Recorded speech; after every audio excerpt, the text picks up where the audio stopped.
ত্রয়োদশ জাতীয় সংসদ নির্বাচনকে সামনে রেখে বাংলাদেশ জাতীয়তাবাদী দল বিএনপি রাজনীতিতে এক নতুন ডিজিটাল উদ্যোগ গ্রহণ করেছে।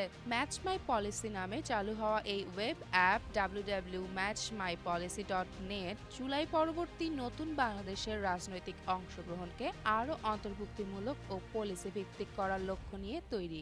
এটি বাংলাদেশের রাজনীতিতে প্রথম যোগাযোগ ভিত্তিক ডিজিটাল পলিসি প্ল্যাটফর্ম হিসেবে বিবেচিত হচ্ছে। সোয়াইপ ভিত্তিক এই অ্যাপের ইন্টারফেস সহজ ও ব্যবহার বান্ধব। প্রতিটি স্ক্রিনে বিএনপির বিভিন্ন নীতিমালা ও পরিকল্পনার সংক্ষিপ্ত বিবরণ তুলে ধরা হয়েছে, যেখানে ব্যবহারকারী সোয়াইপ অ্যাপের মাধ্যমে নিজের মতামত ও অবস্থান প্রকাশ করতে পারেন। পাশাপাশি অপিনিয়ন অপশনের মাধ্যমে পলিসি বিষয়ে সরাসরি পরামর্শ দেওয়ার সুযোগ রাখা হয়েছে। এই উদ্যোগের মূল উদ্দেশ্য হল জেনজি তরুণ সমাজ ও সাধারণ জনগণকে নীতি নির্ধারণ প্রক্রিয়ায় সক্রিয়ভাবে যুক্ত করা। জনগণের প্রত্যক্ষ মতামতের ভিত্তিতে ভবিষ্যৎ পরিকল্পনাকে আরও গণমুখী, বাস্তবসম্মত ও কার্যকর করে তোলায় বিএনপির এই ডিজিটাল প্রচেষ্টার মূল দর্শন।